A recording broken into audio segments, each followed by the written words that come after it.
헝가리는 유럽의 심장이라 불릴 만큼 아름다운 수도 부다페스트와 매혹적인 풍경, 그리고 방문객들을 사로잡는 독특한 건축물들로 유명한 나라입니다.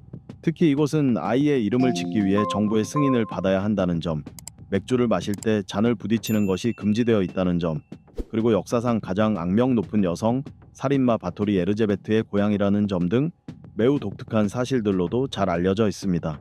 지금부터 아름다운 나라 헝가리로 함께 여행을 떠나 이 나라에 관한 가장 이상한 사실 21가지를 알아보겠습니다. 21번. 헝가리에서는 아이 이름을 짓기 위해 정부의 승인이 필요하다. 헝가리에서는 아이에게 이름을 지을 때 반드시 정부에서 승인한 이름 목록을 따라야 합니다. 이 목록은 계속해서 업데이트되지만 만약 여러분이 지어주고 싶은 이름이 목록에 없다면 헝가리 과학 아카데미 산하 언어학 연구소에 신청서를 제출해야 하며 그 이름이 승인되어야만 아이에게 붙일 수 있습니다. 꽤 복잡하지 않나요? 여러분이라면 자녀에게 어떤 이름을 지어주고 싶으신가요? 아래 댓글로 자유롭게 공유해주세요. 20번. 헝가리에서 맥주를 마실 때 잔을 부딪히는 것은 매우 무례한 행동으로 여겨진다. 겉보기엔 다소 독특한 이 풍습은 사실 헝가리의 매우 슬픈 역사에서 비롯된 것입니다. 1848년 헝가리는 합스부르크 제국에 대항해 혁명을 일으켰지만 끝내 실패하고 말았습니다. 이 혁명이 진압된 후 헝가리의 장군 13명이 처형되었고 그때마다 오스트리아인들은 맥주잔을 부딪히며 이를 조롱하고 축하했다고 전해집니다. 그 슬픔 속에서 헝가리인들은 한 가지 맹세를 했습니다. 앞으로 150년 동안은 맥주를 마시더라도 절대로 잔을 부딪히지 않겠다고 말이죠. 그리고 그 맹세는 시간이 흘러도 지켜졌습니다. 비록 지금은 150년이 훌쩍 지났지만 이 전통은 여전히 이어지고 있습니다. 이것은 단순한 예절을 넘어서 조국을 위해 싸우다 희생된 용감한 장군들의 뜻을 기리고 그들의 희생을 기억하는 헝가리 국민들의 방식인 것입니다. 여러분은 헝가리의 이 전통에 대해 어떻게 생각하시나요? 아래 댓글로 여러분의 의견을 나눠주세요. 19번. 헝가리의 인구는 점점 줄어들고 있다. 1987년 헝가리의 인구는 1075만 명으로 정점을 찍었습니다. 하지만 오늘날 헝가리는 점점 심각해지는 인구 감소 문제에 직면하고 있습니다. 특히 농촌 지역 인구의 비율도 함께 줄어들고 있어 더욱 우려를 낳고 있습니다. 그렇다면 왜 헝가리의 인구는 이렇게 줄어들고 있을까요? 그 이유는 낮은 출산율과 더 나은 삶을 찾아 서유럽 등지로 이민을 떠나는 사람들이 많기 때문입니다. 헝가리는 일부 서유럽 인접국들과 달리 이민자들을 끌어들이는데도 성공적이지 못했습니다. 이와 같은 추세가 계속된다면 전문가들은 2050년경 헝가리의 인구가 836만 명으로 줄어들 것으로 예상하고 있으며 더 나아가 2099년, 즉 이번 세기 말이 되면 687만 명까지 감소할 것이라 전망하고 있습니다. 이처럼 심각한 인구 감소는 헝가리 사회가 직면한 큰 도전 과제 중 하나입니다. 18번. 세계 최초의 와인 생산지. 헝가리의 토카이 와인 지역은 5세기경부터 존재했으며 6세기에는 카로이 왕에 의해 세계 최초로 공식적인 와인 생산지로 인정받았습니다. 프랑스의 보르도 지역이 비슷한 인정을 받은 것은 그로부터 약 120년이나 지난 뒤의 일이었습니다. 토카이는 세계에서 가장 오래된 와인인 토카이 아수의 고향으로도 유명합니다. 이곳은 헝가리의 7개 주요 와인 산지 중 하나이기도 합니다. 토카이 지역은 28개의 마을과 2,199헥타르의 포도밭으로 이루어져 있으며 이 중 약 5,500헥타르가 현재 실제로 재배되고 있습니다. 2002년 토카이는 토카이 와인 지역의 역사적 문화 경관이라는 이름으로 유네스코 세계문화유산에 등재되었습니다. 프랑스, 스페인, 이탈리아 와인이 더 유명하게 여겨질 수도 있지만 토카이에는 그들만의 특별함이 있습니다. 토카이 아수는 와인의 왕으로도 불리며 프랑스의 루이 14세는 이 와인을 두고 이렇게 말했습니다. 왕의 와인이자 와인 중의 왕이다. 또한 헝가리의 도시 발라톤피레드 역시 수천 년에 걸친 포도 재배 전통을 간직한 가장 오래된 와인 생산지 중 하나입니다. 이 지역의 특산품 중 하나는 바로 와인과 언덕에 펼쳐진 아름다운 포도밭입니다. 17번. 팔링카, 헝가리의 만병통치약. 이 흥미로운 사실에 동의하시나요? 헝가리에 가면 가장 먼저 대접받을 수 있는 음료 중 하나가 바로 팔링카입니다. 두통이 있나요? 팔링카를 마시세요. 불안하거나 긴장되시나요? 팔링카 한 잔 어떠신가요? 피곤하거나 졸릴 때도 팔링카입니다. 팔링카는 살구, 자두, 사과 등 과일로 만든 헝가리 전통 과실 브랜드입니다. 헝가리에는 이런 속담이 전해집니다. 팔링카는 적당히 마시면 약이고 많이 마시면 치유다. 그래서 헝가리에 와서 몸이 아프다고 하면 팔린카부터 권하는 풍경에 놀라지 마세요. 16번. 헝가리인은 매우 뛰어난 지능을 자랑합니다. 믿기 어려우실 수도 있지만 헝가리인은 정말로 매우 똑똑합니다. 그들의 노벨상 수상자들을 보면 바로 알 수 있죠. 헝가리는 인구 대비 노벨상 수상자 비율이 세계적으로 매우 높은 나라입니다. 1905년 물리학상을 시작으로 가장 최근인 2004년에는 화학 부문에서 수상했으며 지금까지 총 13명의 노벨상 수상자를 배출했습니다. 혹시 헝가리에서 노벨상을 받은 사람이 누구인지 알고 계신가요? 댓글로 여러분의 의견을 남겨주세요. 15번. 허수아비를 태우며 새해를 맞이하는 헝가리의 전통. 다른 많은 나라들처럼 헝가리도 12월 31일에는 집안 파티나 거리 축제를 통해 새해 전야를 축하합니다. 현지에서는 이날을 실베스터라고 부르는데 이는 4세기의 교황성 실베스터의 축일이기도 하기 때문입니다. 헝가리 전통에 따르면 새해 전날에는 지난 한 해의 아군을 상징하는 잭스트로라는 허수아비를 만들어 낮에는 마을 곳곳을 돌며 행진하고 밤이 되면 이를 불태우거나 땅에 묻어버립니다. 이러한 의식은 묵은 해를 털어내고 새로운 한 해를 깨끗하게 시작하겠다는 염원을 담고 있습니다. 또한 일부 헝가리인들은 새해 전날 밤에 동물들이 말을 할 수 있다고 믿기도 합니다. 새해를 축하하며 즐기는 전통 음식으로는 양배추와 함께 먹는 프랑크푸르트 소시지, 렌틸콩 수프, 생선 요리, 그리고 통돼지구이가 있으며 여기에 와인이 곁들여집니다. 14번. 헝가리는 중부 유럽에서 가장 큰 호수를 보유한 나라입니다. 발라톤 호수는 길이가 약 80km에 이르고 면적은 600제곱킬로미터에 달하는 거대한 호수로 헝가리의 바다라고도 불립니다. 자연스럽게도 발라톤 호수는 헝가리에서 가장 인기 있는 관광지 중 하나로 꼽힙니다. 대부분의 외국인들은 헝가리처럼 면적이 비교적 작은 나라에 이렇게 넓은 호수가 있다는 것을 상상하지 못하곤 하죠. 여름철에는 발라톤 호수를 찾아 헝가리 사람들이 즐기는 해변의 분위기를 직접 느껴보실 수 있습니다. 13번. 헝가리 음식은 정말 훌륭합니다. 헝가리 요리는 강하고 풍부하며 다양한 맛으로 잘 알려져 있습니다.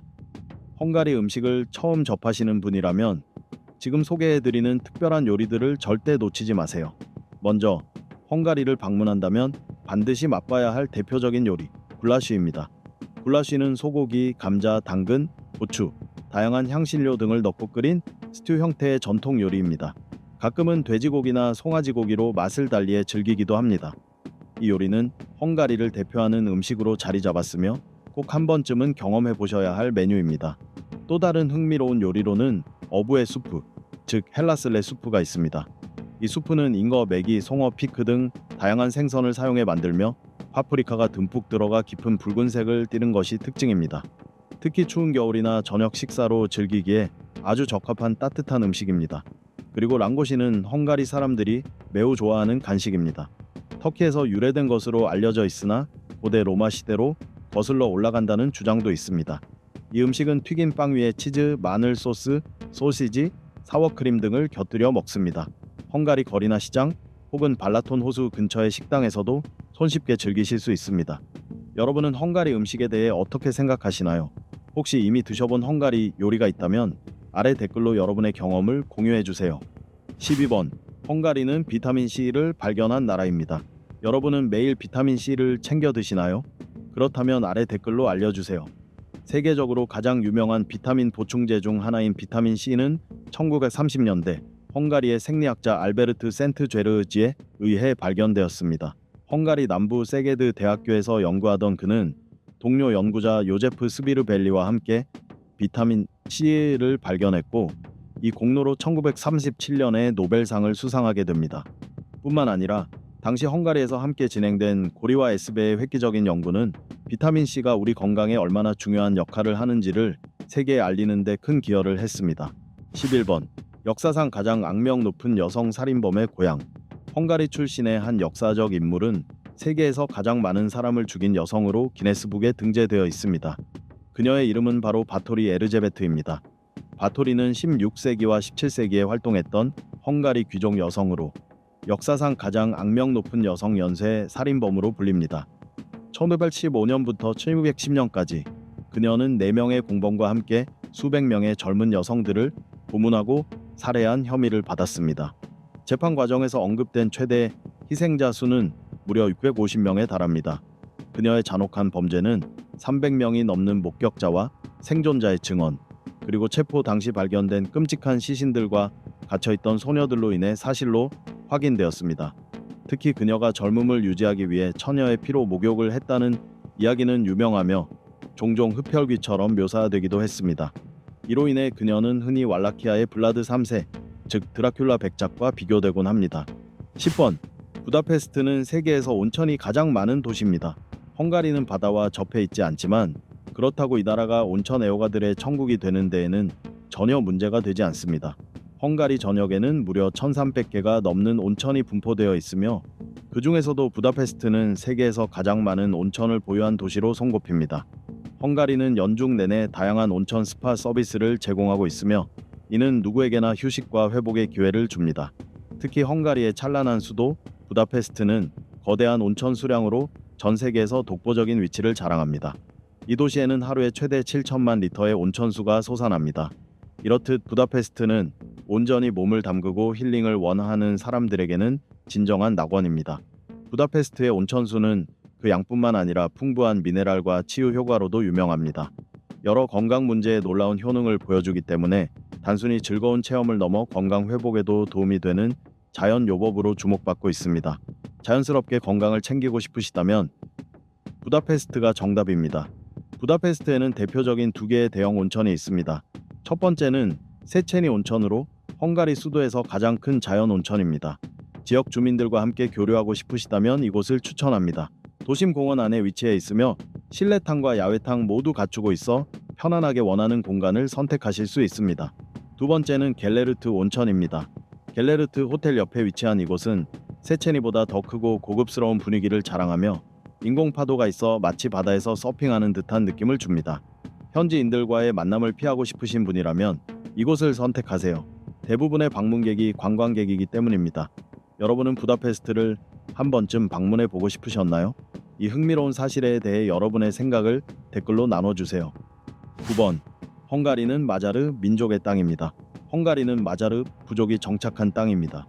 수세기에 걸쳐 수천 킬로미터를 이동한 대이동 끝에 마자르족은 이곳에 뿌리를 내렸습니다. 본래 유목민이었던 헝가리인들은 현재의 러시아와 우크라이나 지역에 해당하는 볼가강 유역의 광활한 평원을 지나 마침내 서기 895년에 현재의 헝가리 땅에 왕국을 세웠고 1000년의 성탄절인 서기 1000년에 나라를 공식적으로 건국했습니다. 1100년에 걸친 헝가리 국가의 형성과 유지 과정은 영웅적인 역사이지만 동시에 수많은 비극과 격변을 포함하고 있습니다. 1141년부터 1142년까지는 몽골의 침략으로 거의 멸망에 가까운 피해를 입었으며 1141년부터 1699년까지는 무려 150년 동안 오스만 제국의 지배를 받았습니다. 이후에는 150년 이상 합스부르크 제국의 통치에 놓이기도 했습니다. 1867년부터 1918년까지 오스트리아 헝가리 이중제국 시기에 이르러서야 비로소 독립을 얻고 약 50년에 걸쳐 평화와 번영 그리고 눈부신 발전을 누릴 수 있었습니다. 그러나 20세기에 들어서며 헝가리는 두 차례의 세계대전 모두에서 패전국이 되었습니다. 그 결과로 국토의 3분의 2가 주변 국가들에 분할되었고 국민의 3분의 2는 하루아침에 외국 국적자가 되어야 했습니다. 이러한 아픈 과거는 오늘날까지도 헝가리 국민들의 마음속에 깊이 남아있지만 그와 동시에 꿋꿋하게 나라를 지켜온 자랑스러운 정신 역시 함께 기억되고 있습니다. 이 위대한 민족의 영광스러운 역사에 대해 여러분은 어떻게 생각하시나요? 댓글로 여러분의 생각을 들려주세요. 8번. 헝가리어는 마자르어에서 유래한 언어입니다. 헝가리의 공용어는 헝가리어이며 마자르어라고도 불립니다. 이 언어는 슬라브어도 아니고 라틴어 계열도 아닙니다.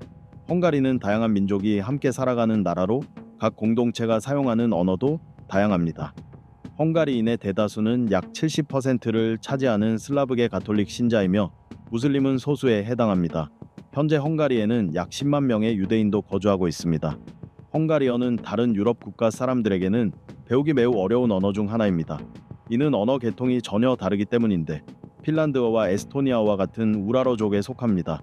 헝가리 내에는 약 500만 명의 헝가리어 화자가 있으며 루마니아, 세르비아 북부, 오스트리아 동부 및 남부, 슬로바키아 등 인접 국가에도 일정 수의 헝가리어 사용자가 존재합니다.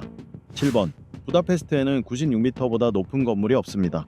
부다페스트 거리 곳곳을 걸어보면 고풍스러운 건축물과 현대적인 도시계획이 절묘하게 어우러진 모습을 쉽게 발견할 수 있습니다. 이것은 이 도시가 오랜 역사와 전통을 간직하고 있다는 뚜렷한 증거이기도 합니다. 그런데 혹시 도시 중심부의 대부분 건물들이 비슷한 높이인 이유가 궁금하셨던 적 있나요? 사실 이 일관성을 깨는 단 두 개의 예외적인 건축물이 있습니다. 바로 헝가리 국회의사당과 성 이슈트반 대성당입니다. 이 두 건물은 모두 정확히 96m의 높이를 자랑하며 도시의 스카이라인에서 우뚝 솟아 있습니다. 부다페스트에는 특별한 도시 조례가 있습니다. 그 어떤 건물도 이 두 상징적인 건축물보다 높게 지을 수 없다는 규정입니다. 이 두 건물은 헝가리의 역사와 국가 정체성을 상징하는 장소로 건축 당시에도 96m로 맞추어 설계되었습니다. 왜 하필 96m일까요? 그 이유는 서기 896년에 마자르족이 지금의 헝가리 지역에 도착해 정착했다는 역사적인 사건에 있습니다. 이 해는 아르파드가 마자르족의 초대 군주로 즉위하며 헝가리 국가가 시작된 해로 헝가리 역사에서 매우 중요하게 여겨집니다. 이에 대한 경의의 표시로 도시의 최고 건축물 높이를 96m로 제한한 것입니다. 또한 숫자 96은 헝가리에서 특별한 의미를 지닙니다. 1896년 헝가리 건국 1000년을 기념해 부다페스트 지하철이 개통되었으며 헝가리 국가국어는 반드시 96초 동안 연주되어야 한다는 전통도 있습니다. 이처럼 부다페스트에서는 숫자 96이 단순한 수치를 넘어서 역사와 문화, 자부심을 상징하는 중요한 의미를 갖고 있습니다. 6번 루빅스 큐브의 발명. 두뇌를 자극하는 퍼즐 하면 가장 먼저 떠오르는 것이 바로 루빅스 큐브일 것입니다. 혹시 이 퍼즐에 푹 빠진 분 계신가요? 있다면 댓글로 남겨주세요. 지금부터 시간 여행을 떠나 1974년 헝가리 부다페스트 시내로 가보겠습니다. 스마트폰도 컴퓨터도 없던 시절 헝가리의 조각가이자 건축학 교수였던 에르노의 루빅이 세상의 퍼즐을 완전히 바꿔놓을 아이디어를 우연히 떠올리게 됩니다. 이렇게 탄생한 것이 바로 루빅스 큐브였습니다. 이 다채로운 색상의 큐브는 곧 전 세계적인 열풍을 일으키며 퍼져나갔습니다. 에르노의 루빅은 이 창의적인 퍼즐을 헝가리의 수도 부다페스트에서 처음 선보였고 그 이후 이곳은 세계에서 가장 신비롭고 매혹적인 퍼즐의 발상지로 자리 잡게 됩니다. 1974년 이래 전 세계에서 3억 5천만 개가 넘는 루빅스 큐브가 판매되며 수많은 퍼즐 애호가들의 손에 들려졌습니다. 지금도 세계 곳곳에서 루빅스 큐브 대회가 열리고 있으며 연령을 불문하고 수많은 참가자들이 자신의 빠른 손놀림과 독창적인 해법을 뽐내고 있습니다. 5번 부드럽게 펜을 만지기만 해도 위대한 작가가 될 수 있습니다. 부다페스트에는 아주 흥미로운 전설이 하나 전해져 내려오고 있습니다. 영웅 광장 근처 시티파크에 세워진 이름 없는 작가의 동상. 이 동상의 펜을 만지면 위대한 작가가 될 수 있다는 이야기가 있죠. 이 동상은 겉모습이 마치 사신을 떠올리게도 하지만 사실은 헝가리의 벨라 왕의 연대기를 기록한 무명의 작가를 기리는 조형물이라고 합니다. 이 전설은 어디서 유래한 걸까요? 벨라 왕의 업적을 기록한 익명의 작가가 실제로 존재했다는 믿음에서 시작되었다고 합니다. 동상의 펜을 살짝 만지는 행위는 곧 그 작가의 영감과 역사적 정신에 연결되는 상징적인 행위로 여겨지며 그 힘은 당신 안에 잠든 글쓰기의 열정을 깨우고 펜이나 키보드를 들게 하여 놀라운 창작을 하게 만든다고 전해집니다. 실제로 이 펜을 만진 후 글쓰기에 영감을 얻었다는 사람들이 여럿 있습니다. 평범했던 사람들이 작가의 꿈을 꾸게 되고 그 계기를 바로 이 펜을 만졌던 순간이라고 말하기도 합니다. 4번 세계에서 두 번째로 큰 유대교 회당이 부다페스트에 있습니다. 부다페스트에는 세계에서 두 번째로 큰 유대교 회당이 있습니다. 뉴욕에 이어 두 번째이며 유럽 내에서는 가장 큰 규모를 자랑하는 도하니 거리 회당은 무려 3,000명을 수용할 수 있고 유네스코 세계문화유산의 일부로 등재되어 있습니다. 회당 내부로 들어서면 놀라운 건축 양식의 조화가 방문객을 압도합니다. 이 회당은 낭만주의 비잔틴 양식과 무어 양식을 혼합한 독창적인 설계로 뛰어난 예술적 감각을 지닌 건축가의 작품입니다. 그 안으로 한 발 들어서는 순간 마치 한편의 문화유산을 체험하는 듯한 감동이 밀려옵니다. 지금도 이곳은 세계 각지에서 찾아오는 수많은 관광객들에게 꾸준한 사랑을 받고 있으며 단순한 종교 시설을 넘어 헝가리의 풍부한 역사와 문화를 생생하게 증명하는 장소로 자리 잡고 있습니다. 혹시 이 회당을 직접 방문해 본 적이 있으신가요? 그 경험을 댓글로 나눠주시면 좋겠습니다. 3번 유럽 최초의 전기 지하철이 부다페스트에 있습니다. 부다페스트의 메트로 1호선은 1896년에 운행을 시작했으며 유네스코 세계문화유산에 등재된 지하철 노선입니다. 런던 지하철에 이어 세계에서 두 번째로 오래된 지하철이지만 유럽 대륙에서는 최초로 전기식 지하철을 도입한 획기적인 교통수단이기도 합니다. 당시만 해도 대부분의 열차는 증기기관을 사용하고 있었지만 헝가리는 과감하게 다른 길을 선택했습니다. 바로 부다페스트 지하철의 정의 시스템을 도입하며 많은 대도시들보다 한 발 앞서 새로운 기술을 선보인 것입니다. 부다페스트 지하철은 단순한 교통수단이 아니라 땅 아래 새로운 천년의 시대를 열며 유럽 지하철 역사의 전환점을 마련한 혁신적인 프로젝트였습니다. 이번 세계 최고의 여성 체스 챔피언은 헝가리 출신입니다. 유디트 폴가르는 1991년 단 15살의 나이에 체스 그랜드마스터 칭호를 획득하며 세계적인 기록을 세웠습니다. 헝가리에서는 체스를 정말 일상적으로 즐기는데 심지어 온천탕 안에서 물에 뜨는 체스판 위로 두기도 할 정도입니다. 유디트 폴가르는 수많은 국제 대회에서 긴장감 넘치는 명승부를 펼쳤고 대부분의 경기에서 그녀의 뛰어난 실력과 천재성이 빛났습니다. 프레드라그 니콜리치 바실리, 이반추크, 나이절 숏, 카심 잔노프, 안젤로바, 아난드, 노보트니 등 세계 체스계의 거장들과 대결하며 그들을 물리쳤고 특히 2002년과 2003년에는 체스 역사상 최고의 선수로 평가받는 가리 카스파로프와의 세 차례 경기를 모두 승리로 이끌며 전설적인 순간을 만들어냈습니다. 유디트는 항상 여성부가 아닌 남성부 대회에서 경쟁하길 원했는데 진정한 챔피언이 되고 싶었기 때문입니다. 그리고 2005년 그녀는 남성 선수들을 상대로 세계 체스 챔피언십에 출전한 첫 여성 선수가 되었고 비록 원하는 결과를 얻진 못했지만 역사적인 이정표를 남겼습니다. 이제 헝가리 사람들이 얼마나 똑똑한지 믿음이 가시나요? 여러분의 생각을 댓글로 남겨주세요. 1번 헝가리는 올림픽에서 무려 511개 이상의 메달을 획득했습니다. 여러분, 헝가리가 하계 올림픽에서 두 번째로 많은 금메달을 획득한 나라라는 사실 알고 계셨나요? 흥미로운 점은 헝가리가 올림픽에 참가할 때마다 꾸준히 금메달을 가져간다는 것입니다. 인구 대비 금메달 수로 따지면 헝가리는 핀란드에 이어 세계 2위를 기록하고 있습니다. 헝가리는 20세기 초부터 오늘날까지 올림픽 무대에서 놀라운 성과를 이어왔습니다. 수영, 펜싱, 체조 등 다양한 종목에서 세계적인 기량을 선보이며 헝가리 선수들은 매번 금메달을 수확해왔습니다. 그들의 탁월한 성과는 단순한 기록을 넘어 국가적인 자부심이 되었습니다. 하지만 1920년 헝가리는 올림픽 출전 금지라는 큰 시련을 겪기도 했습니다. 그럼에도 불구하고 헝가리 선수들은 끈질기게 훈련을 이어왔고 스포츠에 대한 그들의 헌신은 지금까지도 많은 사람들에게 감동과 영감을 주고 있습니다. 이는 진정한 인내와 회복력의 상징이라 할 수 있습니다. 자, 이렇게 해서 우리는 헝가리에 대한 21가지의 놀라운 사실들을 함께 알아보았습니다. 여러분이 가장 흥미롭게 느낀 사실은 무엇이었나요? 혹시 헝가리를 직접 방문해 보신 적이 있으신가요? 여러분의 경험과 생각을 댓글로 공유해 주세요. 영상을 시청해 주셔서 감사합니다. 좋아요, 공유, 그리고 구독도 꼭 눌러주시고 다음 영상에서도 꼭 다시 만나요.